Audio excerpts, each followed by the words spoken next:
नमस्कार दोस्तों।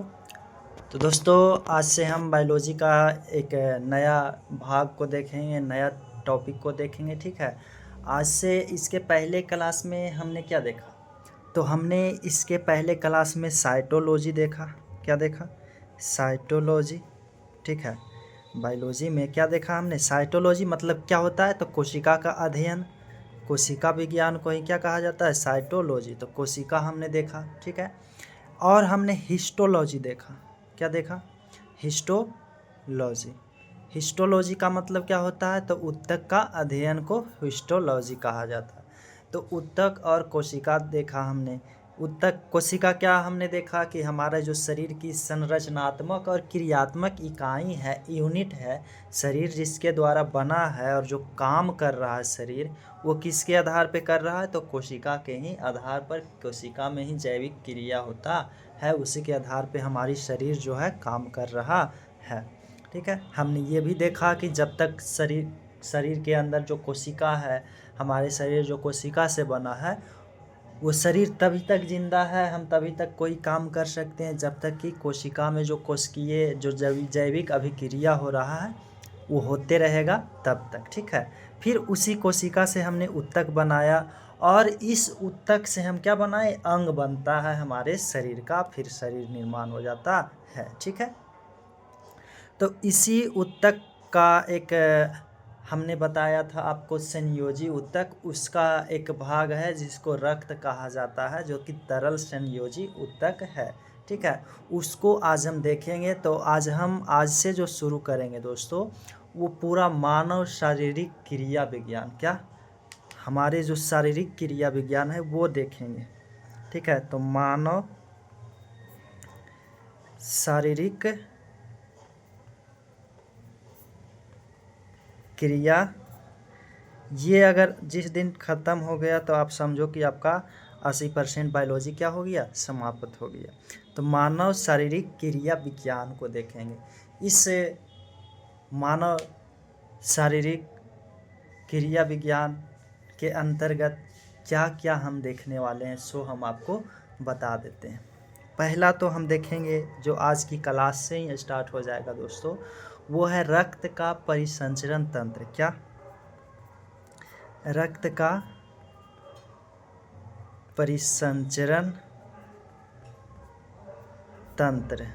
ठीक है। ये देखेंगे पहला क्लास में हम। दूसरा टॉपिक हम देखेंगे श्वसन तंत्र। श्वसन तंत्र और कोविड-19, और क्या, जो कोविड-19 आया था, ठीक है ना, वो देखेंगे उसी से संबंधित। फिर अगला टॉपिक हम देखेंगे तंत्रिका तंत्र। क्या देखेंगे? तो तंत्रिका तंत्र जो मस्तिष्क है। ठीक है। तो मस्तिष्क के बारे में हम पढ़ेंगे। मस्तिष्क। ठीक है। मस्तिष्क को देखेंगे। इसके बाद हम देखेंगे पाचन तंत्र, या उसके पहले एक और देख लो आप, संवेदी अंग। संवेदी अंग, संवेदी अंग जैसा कि आप जानते हो कि क्या क्या है, तो इसके अंतर्गत क्या आ जाएगा? तो जो आपका पाँच है, आँख, कान, नाक, जीभ, त्वचा। तो त्वचा का तो लगभग हमने आपको बता ही दिया कि डर्मिस भाग, एपिडर्मिस, ठीक है, सब ये सब हमने बता ही रखा। तो ये संवेदी अंग देखेंगे। तो आँख इसमें हम देखेंगे। कान के बारे में कुछ पढ़ेंगे थोड़ा बहुत, जो भी ज़रूरत होगा। ठीक है। नाक तो श्वसन में आ ही जाना है, तो ये देख लेंगे। ठीक है। फिर हम देखेंगे दोस्तों, ये सब ज़्यादा लंबा लंबा टॉपिक नहीं जाएगा, ठीक है ना, दो दो तीन तीन चार चार क्लास में सब समाप्त होते जाएगा। फिर हम एक देखेंगे पाचन तंत्र। 2 से 3 क्लास में पाचन तंत्र हम 2 क्लास में ही ख़त्म कर देंगे। ठीक है। तो पाचन तंत्र देखेंगे।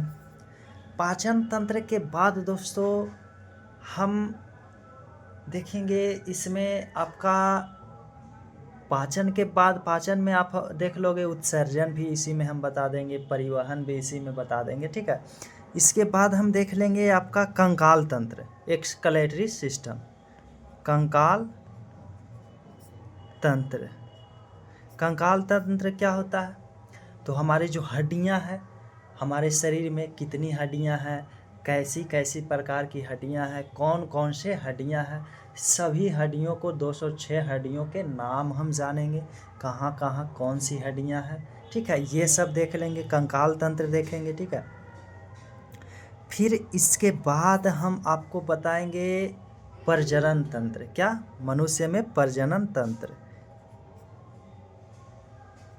प्रजनन हम देखेंगे। ठीक है, कि कैसे मनुष्य से दूसरे मनुष्य का उत्पत्ति होता है।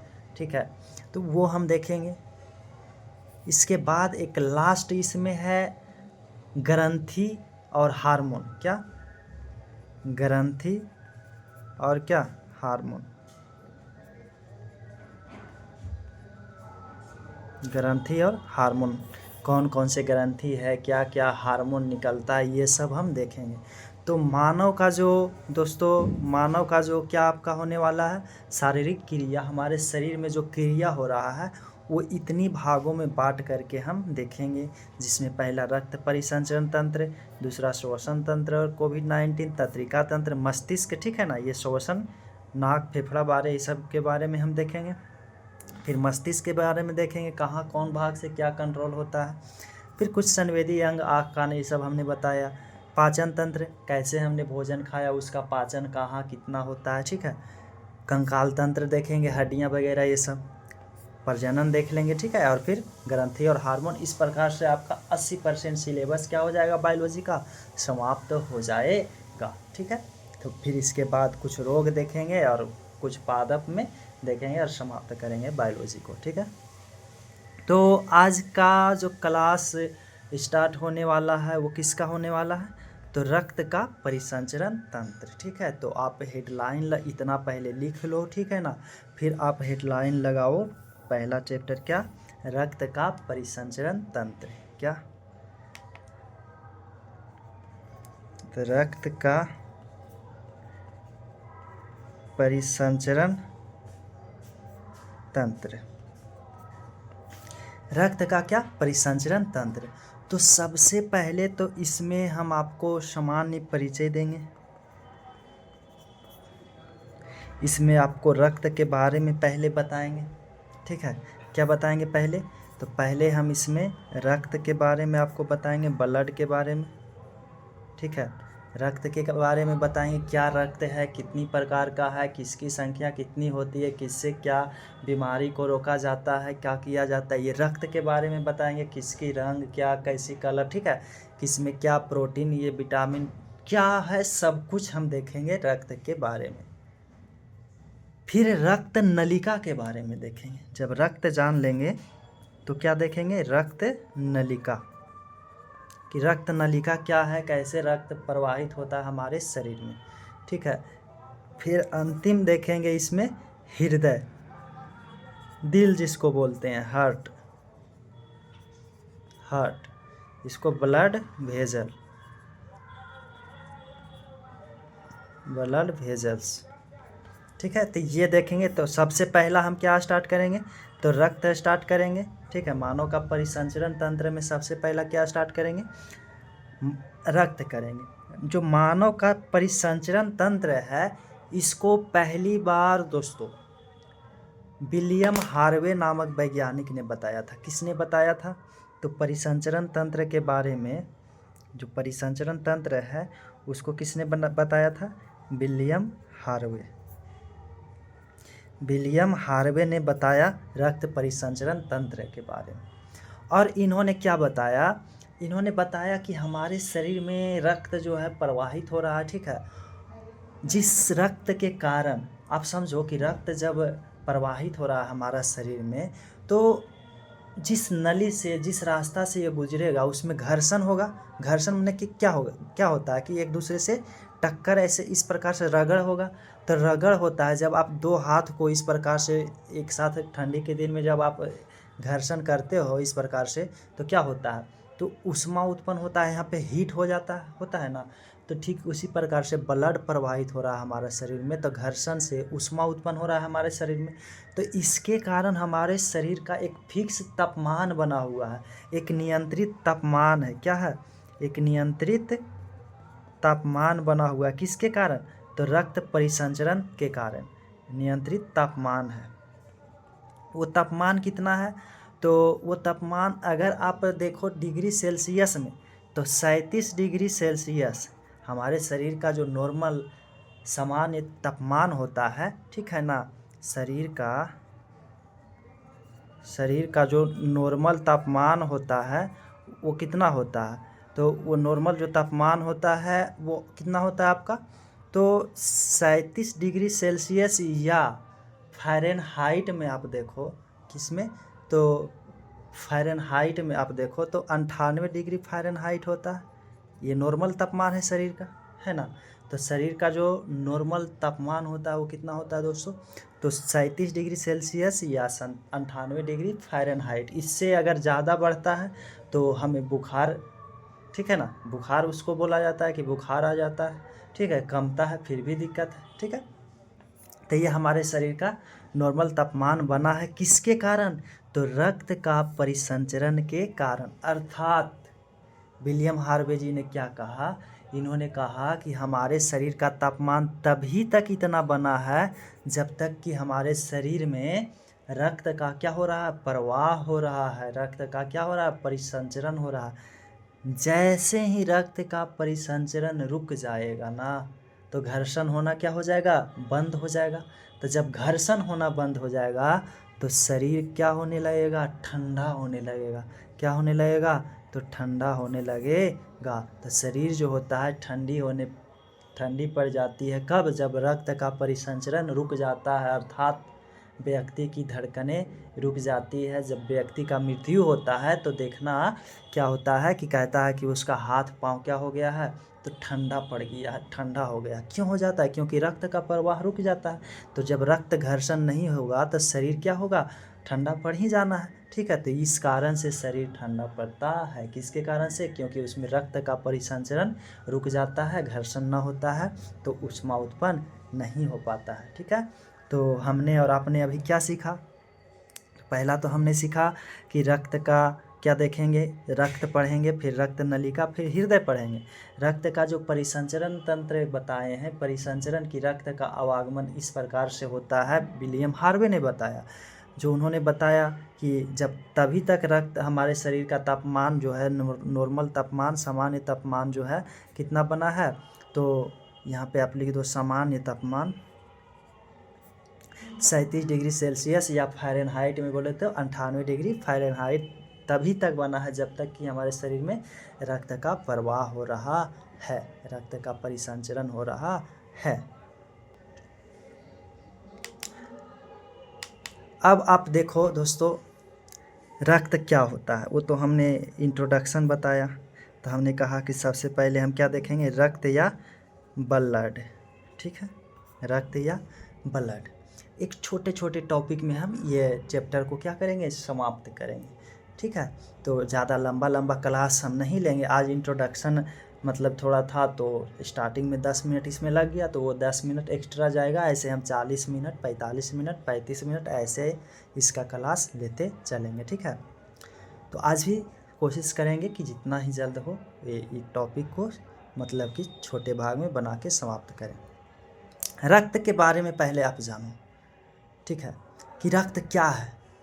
तो जब आप पढ़ रहे थे संयोजी ऊतक, क्या? संयोजी ऊतक, कनेक्टिंग टिश्यू, तो उसमें आपने देखा कि कनेक्टिंग टिश्यू या संयोजी ऊतक वो होता है जो शरीर के विभिन्न हिस्सों में क्या करता है? स्पर्श करता है, टच करता हो, उसको संयोजी ऊतक कहा जाता है। संयोजी ऊतक में हमने देखा था एरियोलर ऊतक जो कि सामान्य संयोजी ऊतक था।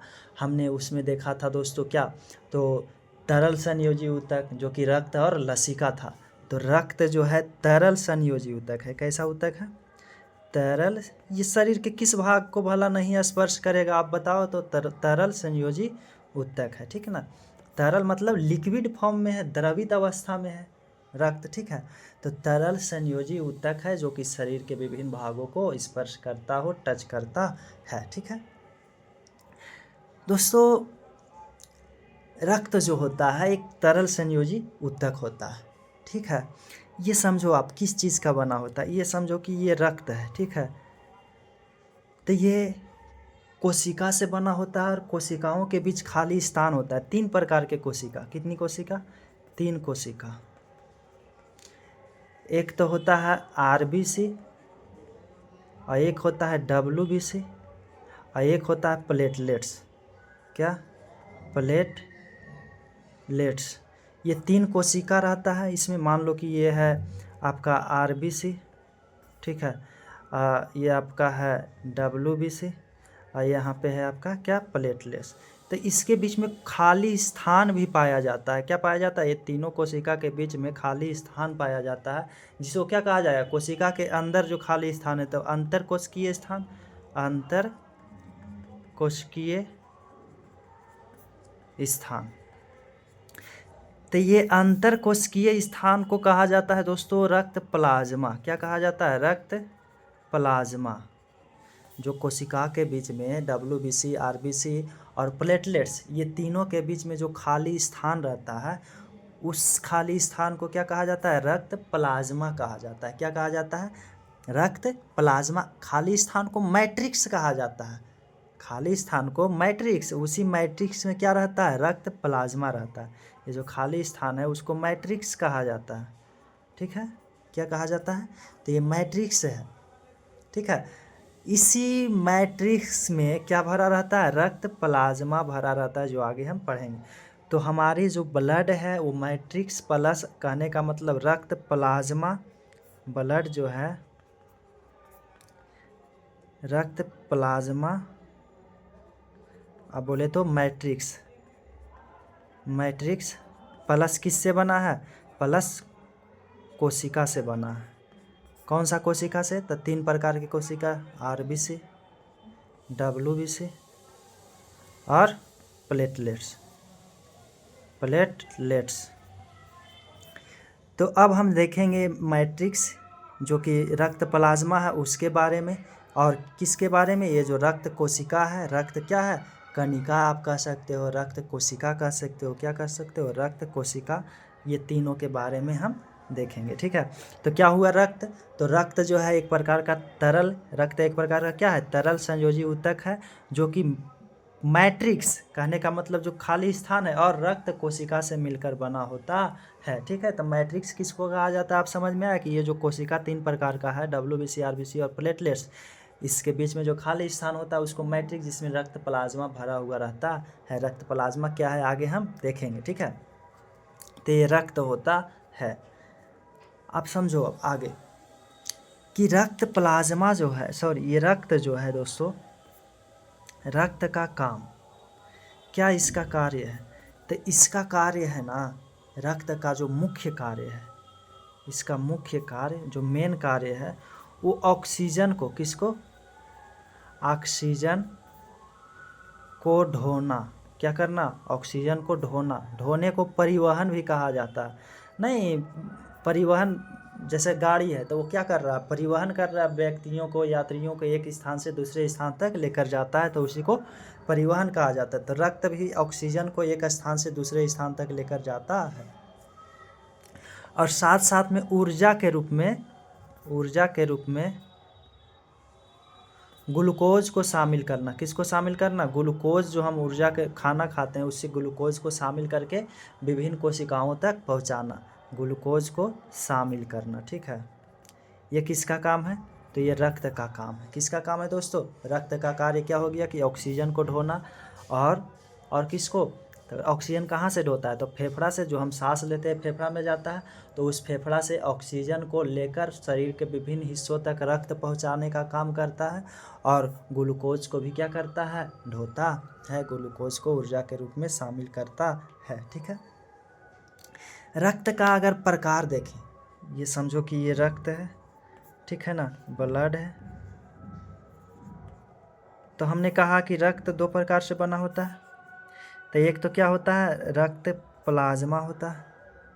क्या होता है? रक्त प्लाज्मा, रक्त प्लाज्मा होता है, ठीक है। और एक होता है दोस्तों रक्त कोशिका। क्या होता है? रक्त कोशिका। इसी को कहा जाता है ब्लड कार्पल, कार्पल भी बोला जाता है। ये रक्त प्लाज्मा जो होता है ये मृत होता है, निर्जीव होता है। कैसा होता है इसकी कोशिका? निर्जीव होता है। और ये जो होता है ये सजीव होता है। कैसा होता है? तो ये सजीव होता है और ये निर्जीव होता है। ठीक है। रक्त प्लाज्मा जो होता है ये जो होता है दोस्तों हल्का पीला और भूरा। हल्का क्या? पीला व भूरा होता है। तो रक्त प्लाज्मा का जो रंग होता है वो कैसा होता है? हल्का पीला और कैसा होता है? भूरा होता है। ठीक है। रक्त प्लाज्मा हम देख रहे हैं। रक्त प्लाज्मा ये ब्लड मानो 100% है हमारे शरीर में। तो इस ब्लड का टोटल ब्लड का 55 से 60% रक्त प्लाज्मा होता है। एग्ज़ाम में 55% भी आपको दे सकता है, 60 भी दे सकता है, 55 से 60 के बीच भी दे सकता है। तो इसकी जो दोस्तों मात्रा होता है वो कितना होता है रक्त प्लाज्मा का? तो 55 से 60% होता है। तो हमारे शरीर में रक्त प्लाज्मा कुल ब्लड का कितना होता है? 55 से 60%। तो ये जो बच गया रक्त कोशिका ब्लड कार्पल ये कितना हो जाएगा? समझो 100% था, ठीक है ना, जिसमें से 55 से 60% होगी आपका कौन? Blood plasma. तो बचा कितना? अगर 55 होगा तो कितना बचेगा? 45 और 60 होगा तो 40। तो समझो कि 60 होगा तो 40 और 55 होगा तो 45। तो 40 से 45% ये हो जाएगा। यानी आपके ब्लड में जितना भी ब्लड है उसको 100% मानो। तो उस 100% के 55 से 60% क्या हो जाएगा? रक्त प्लाज्मा। कहने का मतलब जो मैट्रिक्स था, जो खाली भाग था वो हो जाएगा। ठीक है। और 40 से 45% क्या हो जाएगा? तो 40 से 45% रक्त कोशिका हो जाएगा या रक्त कणिका हो जाएगा, सजीव वाला भाग होगा। ठीक है। तो ज़्यादा कौन हो जाएगा? तो रक्त प्लाज्मा। रक्त प्लाज्मा का कलर जो होता है, रंग कैसा होता है? तो इसका जो रंग होता है वो कैसा होता है? हल्का पीला और भूरा होता है। ये सब काफ़ी इंपॉर्टेंट क्वेश्चन यहाँ से बनता है दोस्तों, तो ये सबको याद रखना। ठीक है। तो रक्त प्लाज्मा क्या? रक्त प्लाज्मा कितना % है? तो रक्त जो प्लाज्मा है ये जो है कुल ब्लड का, कुल रक्त का कितना % है? तो 55 से 60%। 55 से 60% है। ठीक है। इसका रंग कैसा है? तो हल्का पीला व भूरा है। ठीक है। इस 55 से 60% को आप 100% मानो। कितना मानो? 100%। 100% मतलब समझो कि एक बाल्टी में 5 लीटर दूध है। ठीक है। उस बाल्टी के 5 लीटर दूध में से आपको 50% दूध आपको दे दिया गया, तो कितना हो जाएगा? 2.5 लीटर। तो अब जो 2.5 लीटर है आप उसी को, आपके लिए तो 100% वही हुआ ना, कि जो हमारे पास है, हमारे पास जो 2.5 लीटर है, आपके पास जो 2.5 लीटर है, तो आपके पास 100% वही है। अब अगर उस 100% में आप किसी को देते हो तो उससे उसका डिवीजन होगा। तो समझो कि अगर 100% क्या है? रक्त प्लाज्मा है, मतलब 55 से जो 60% है, अगर ब्लड आपको 5 लीटर था तो 55 से 60 लीटर कितना हो जाएगा? तो वही 2.5 से 2.25 होगा। तो 2.5 से 2.25 लीटर अगर रक्त प्लाज्मा है उसको हम 100% मानते हैं। ठीक है ना। तो इसमें से 91% जल होता है। किसमें? रक्त प्लाज्मा में। जितना भी रक्त प्लाज्मा होता है उसका 91% क्या होता है? जल होता है, H2O होता है। H2O जल का फार्मूला होता है। ठीक है ना। तो रक्त प्लाज्मा के कुल भाग का कितना % जल होता है? तो 91% जल होता है। इसमें प्रोटीन भी पाया जाता है। रक्त प्लाज्मा में क्या पाया जाता है? तो इसमें प्रोटीन पाया जाता है दोस्तों। क्या क्या प्रोटीन पाया जाता है? तो एक प्रोटीन है एल्बुमिन। क्या? एल्बुमिन। एल्बुमिन होता है, ग्लोबिमिन होता है। क्या होता है? ग्लोबुमिन। फाइब्रोनोजन होता है, फाइब्रिनोजेन।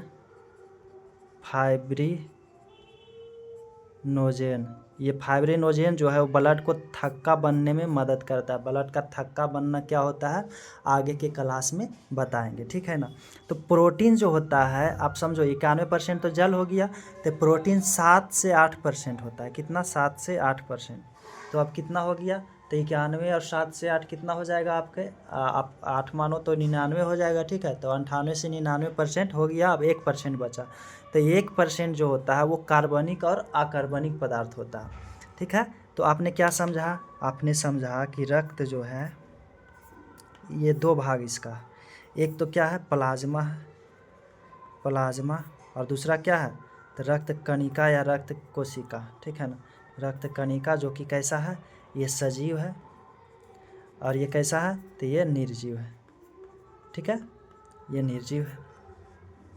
ये जो है कुल ब्लड का ये 100% है, तो कुल ब्लड का कितना है 55 से 60% है, और ये 40 से 45%।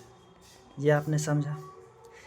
ये जो होता है इसका रंग कैसा है, जो आपने समझा कि हल्का हल्का पीला व भूरा, पीला व भूरा होता है, ठीक है ना।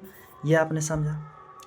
फिर हमने आपको बताया दोस्तों कि इसमें जो होता है कुल का, इसको अगर 100% माने, 100% इसको माने, तो मतलब जितना भी प्लाज्मा है उसका 91% भाग, कितना परसेंट, 91% भाग जो होता है जल होता है। प्लाज्मा में जल कितना परसेंट होता है, 91% होता है। और प्रोटीन कितना होता है, प्रोटीन होता है प्लाज्मा में कितना, तो 7 से 8%। अब बचा 1%, तो 1% क्या होता है तो कार्बनिक और अकार्बनिक पदार्थ, कार्बनिक व अकार्बनिक पदार्थ, ठीक है।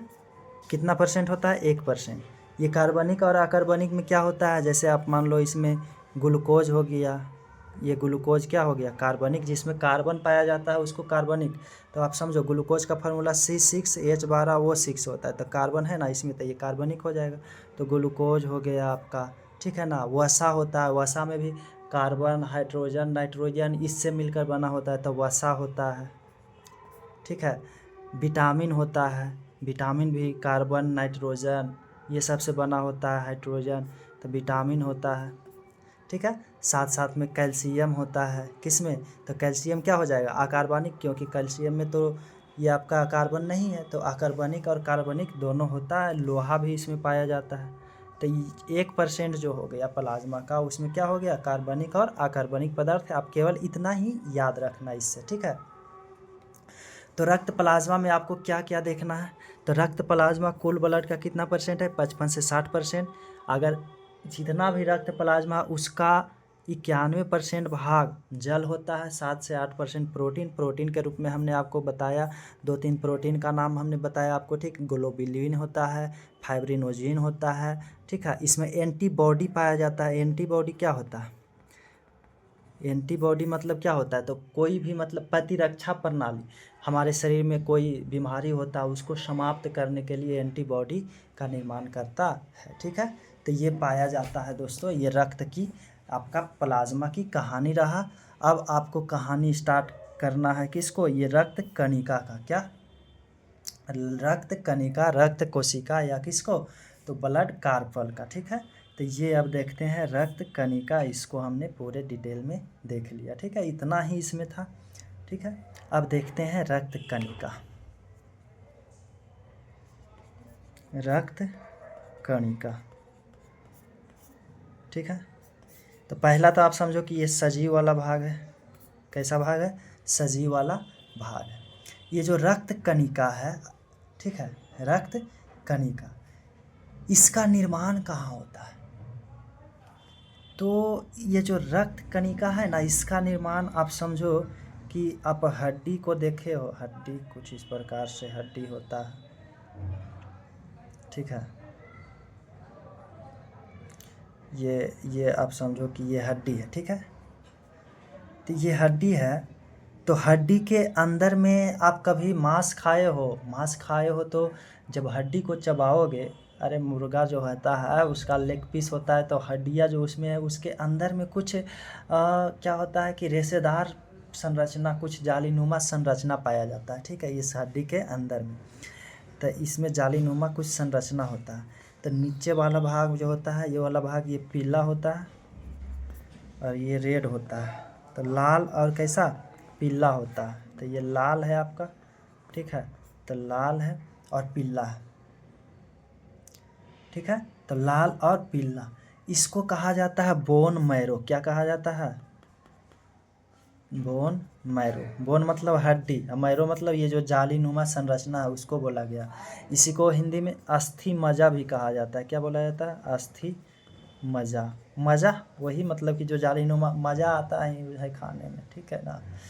तो आप समझो, अरे मज़ा तो उसमें है। वो क्या कहता है, मांस खाना है तो आपको शायद सुनकर अच्छा नहीं लगे, लेकिन हकीकत है कि दुनिया में सबसे जो टेस्टीदार मांस है वो मनुष्य का भ्रूण है। भ्रूण भ्रूण भ्रूण क्या होता है?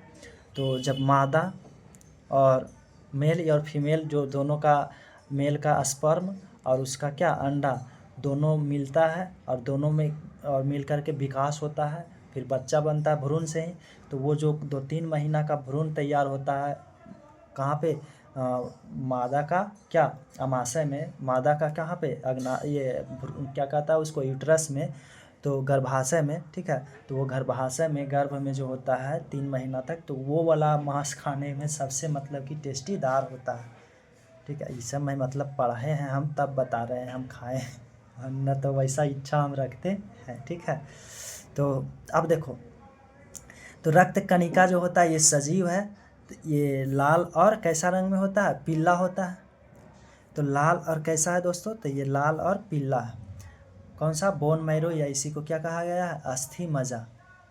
इसी बोन मैरो में रक्त कणिका का निर्माण होता है। किसका निर्माण होता है? रक्त कणिका का निर्माण होता है। ये रक्त कणिका या रक्त कोशिका कितने प्रकार के होते हैं? 3 प्रकार के होते हैं। कौन कौन? RBC, WBC और प्लेटलेट्स। प्लेटलेट्स, ठीक है। RBC, WBC और प्लेटलेट्स। तो ये RBC, WBC, प्लेटलेट्स, लाल रक्त कणिका, श्वेत रक्त कणिका और प्लेटलेट्स, ठीक है। ये तीनों का निर्माण कहाँ होता है? तो हड्डियाँ में जो अस्थि मज्जा होता है वहाँ पे होता है, जिसको बोन मैरो भी कहा जाता है। इसका रंग कैसा होता है? पीला और लाल रंग के होता है, ठीक है। लेकिन दोस्तों जब भ्रूण अवस्था रहता है, कौन सा अवस्था? भ्रूण अवस्था। हमारा आपका सभी जो अवस्था विकास हुआ है वो कहाँ से? भ्रूण से ही। भ्रूण अवस्था क्या है? तो जब तक बच्चा जन्म नहीं लेता है, पेट में, माँ के पेट में है, तब तक वो भ्रूण अवस्था में ही होता है। तो उसके कुछ समय पहले तक क्या होता है? बच्चा में जो भ्रूण अवस्था में जो होता है, कैसा अवस्था में? भ्रूण अवस्था। तो उस समय इसमें नहीं, अस्थि या बोन मैरो में ब्लड नहीं बनता है, रक्त नहीं बनता है, ठीक है। तो कहाँ बनता है? लीवर में बनता है। कहाँ पे बनता है? तो भ्रूण अवस्था में जो रक्त बनता है लीवर, लीवर को ही यकृत भी कहा जाता है। क्या कहा जाता है? यकृत भी कहा जाता है। अरे इसी को जिगर भी कहा जाता है। क्या कहा जाता है? जिगर भी कहा जाता है। लीवर, जिगर, यकृत। तो कोई आपको बोलता है कि आप मेरे जिगर का टुकड़ा हो, तो मतलब लीवर का टुकड़ा हुए, ठीक है ना। तो ये होता है लीवर का काम। आगे हम समझेंगे कि कितना प्यारा टुकड़ा आपको समझ रहा है, मतलब आपके बिना उसका पाचन ही संभव नहीं है, ठीक है। वो खाता है, वो पच ही नहीं सकता है, क्योंकि लीवर के बिना पाचन संभव नहीं है। तो वो टुकड़ा आप है उसके शरीर का, ठीक है। अगर खाना ही नहीं पचेगा तो शारीरिक क्रिया होगा कैसे? शरीर का कोई भी काम नहीं होगा, एनर्जी ही नहीं मिलेगा, तो वो मतलब कि जिंदा ही व्यक्ति नहीं रह पाएगा। मतलब कह रहा है कि आपके बिना हम जिंदा नहीं रह सकते हैं पगली, ठीक है ना। या पगलू। तो ये होता है लीवर या जिगर का, यकृत का टुकड़ा, ठीक है। तो मतलब कि एक व्यक्ति में कहाँ पे रक्त, मानव में कहाँ का रक्त निर्माण होता है? तो बोन मैरो, अस्थि मज्जा। लेकिन भ्रूण अवस्था में कहाँ पे होता है? तो लीवर, जिगर या यकृत में होता है, ठीक है। तो रक्त कणिका कितने प्रकार का? 3, RBC, WBC, प्लेटलेट्स, ठीक है। आप एक मतलब कि कुछ सूचना के तौर पे आप रक्त के बारे में समझो। रक्त, रक्त का निर्माण कहाँ हो रहा है? तो अस्थि मज्जा, अस्थि मज्जा, या क्या? Bone marrow. कहाँ पर? Bone marrow. ये जो रक्त होता है, एक स्वस्थ व्यक्ति युवा अवस्था में जब होता है तो उसके शरीर में जो रक्त होता है, मान लो एक 70 केजी का वजन व्यक्ति है, 70 केजी वजन का व्यक्ति है, कितना केजी, 70 केजी वजन का व्यक्ति, तो उसमें लगभग जो रक्त होगा 5 लीटर होगा। कितना लीटर होगा, 5 लीटर। लेकिन महिलाओं में, ये पुरुष के हमने बात किया, किसके, पुरुष की, पुरुषों के अपेक्षा महिलाओं में जो ब्लड होता है, महिलाओं में वो आधा लीटर कम ही होता है। ठीक, तो महिला में कितना हो जाएगा, 5 लीटर। ठीक है, तो 5 लीटर महिला में हो जाएगा, 5.5 लीटर। तो एक वयस्क पुरुष में ब्लड की मात्रा कितना हो जाएगा, स्वस्थ और वयस्क पुरुष है तो 5.5 लीटर, और महिला में 5 लीटर। ठीक है, तो ये होता है आपका शरीर जितना भी है, आप अपने शरीर को 100% समझो। ठीक है, तो शरीर को 100% अगर आप समझ रहे हो तो उसका 7% रक्त होता है। ठीक है ना, कितना परसेंट, 7%। अगर 100 केजी का आपका शरीर है तो आप में 7 लीटर क्या हो जाएगा, रक्त हो जाएगा। ये कहने का, तो ऐसे डायरेक्ट क्वेश्चन आ जाता है कि एक 100% शरीर में कितना परसेंट रक्त होता है, तो 7% रक्त होता है। ठीक है, महिलाओं के अपेक्षा पुरुषों में रक्त की मतलब मात्रा क्या होता है, थोड़ा ज़्यादा होता है। इतना कोई दिक्कत आपको नहीं। रक्त का जो पीएच मान होता है, क्या पीएच मान, ये 7.4 होता है। कितना होता है, 7.4, जो कि कैसा हो गया, क्षारीय हो गया। कैसा होता है, हल्का क्षारीय होता है। अब आप समझो पीएच मान से क्या मतलब, क्षारीय क्या मतलब हो रहा है। देखो, पीएच एक स्केल होता है, एक स्केल जिससे किसी भी पदार्थ के टेस्ट को पता किया जाता है, उसके स्वाद को पता किया जाता है। इस पीएच स्केल को सोरेनसम नामक वैज्ञानिक ने बनाया था। किसने, सोरेनसम नामक वैज्ञानिक ने। इस पीएच स्केल पर किसी भी पदार्थ के अम्लीयता, क्षारीयता, मतलब उसकी प्रकृति को जांच किया जाता है। अगर पीएच स्केल, देखो पीएच जो स्केल है, पीएच स्केल, ये समझो पीएच स्केल है, तो इस पे संख्या जो दर्शाया रहता है, ठीक है ना, 0 से लेकर के 14 तक रहता है। कितना तक, 0 से 14 तक रहता है, जिसमें से बीच में क्या आ जाएगा, 7 आ जाएगा। तो अगर 0 से लेके, 0 से बड़ा और 7 से छोटा है, ठीक है ना, 0 से बड़ा और 7 से छोटा है, तो वो पदार्थ का जो स्वाद होगा अम्लीय होगा। कैसा होगा, अम्लीय होगा। अम्लीय, नींबू खाए हो ना आप, तो उसमें अम्लीय, खट्टा। ठीक है, तो अम्लीय। 7 से बड़ा और 14 से कम, 14 तक रहेगा, 7 से लेके 14 तक रहेगा, तो वो कैसा हो जाएगा, क्षारीय हो जाएगा। जैसे 7.1, 7.2 ऐसे, तो ये कैसा हो जाएगा, क्षारीय। और 6.9, 7 अगर एग्जैक्ट आता है तो वो ना तो अम्लीय होगा और ना ही क्या होगा, क्षारीय होता। किसी भी पदार्थ का पीएच मान अगर 7 है तो न तो अम्लीय होगा और ना ही कैसा होगा, क्षारीय। इसको उदासीन कहा जाता है। क्या कहा जाता है, उदासीन। मतलब इसका कोई स्वाद आपको पता नहीं चलेगा। जैसे जल होता है, शुद्ध जल जो होता है, शुद्ध जल का जो पीएच मान होता है वो कितना होता है, 7। तो शुद्ध जल कैसा हो जाएगा, उदासीन हो जाएगा। ठीक है, ये आपको इसमें साबुन, सर्फ वगैरह ये सब क्या हो जाता है, तो ये क्षारीय हो जाता है। तो ब्लड का पीएच मान कितना है, 7.4, यानी 7 से ज़्यादा है, तो क्या हो जाएगा, क्षारीय। और क्षारीयता उतना ज़्यादा होगा जितना 7 से ज़्यादा। तो अभी 7 से ऊपर तो बढ़ ही रहा है, तो कम ही इसमें है, तो क्षारीयता गुण कम ही। आप ब्लड को आप कभी बचपन में मतलब चेक, किसी भाग में कट जाने से ब्लड आता था, तो आप क्या करते हो, उसको टेस्ट कर लेते थे। आप और हम ये सोचते थे कि ब्लड को हम जाया क्यों जाने दें, इसको बेकार में क्यों जाने दें, हमारे शरीर से निकल रहा है, इसको हम क्या करते हैं, अपने जीभ के माध्यम से इसको अपने अंदर ही ले लेते हैं। बहुत लोग ऐसे करते हैं, लेकिन ये गलत तरीका है। ठीक है ना, ये ब्लड कोई फ़ायदा तो करेगा नहीं आपके शरीर में जा कर के। ठीक है, ये नस में थोड़ी ना आपको चला जाएगा ऐसे लेने से, तो वो नस में जाना होता है। लेकिन साथ साथ में बहुत सारा बैक्टीरिया, सूक्ष्म जीव जो है आपके मुंह के अंदर से चला जाएगा, आप इस प्रकार से प्रोसेस अपनाओगे तो। ठीक है ना, तो ऐसे ये गलत तरीका है, लेकिन अब तो आप नहीं करोगे, लेकिन बचपन में ऐसा लोग करते थे, हमने भी किया है। ठीक है ना, इसका स्वाद जो होता है क्षारीय होता है, कड़वा होता है थोड़ा सा। ठीक है, तो ये कड़वा मतलब क्षारीय। तो ये आप समझ गए कि ब्लड का जो पीएच मान होता है वो कितना होता है, 7.4, 7.4 होता है।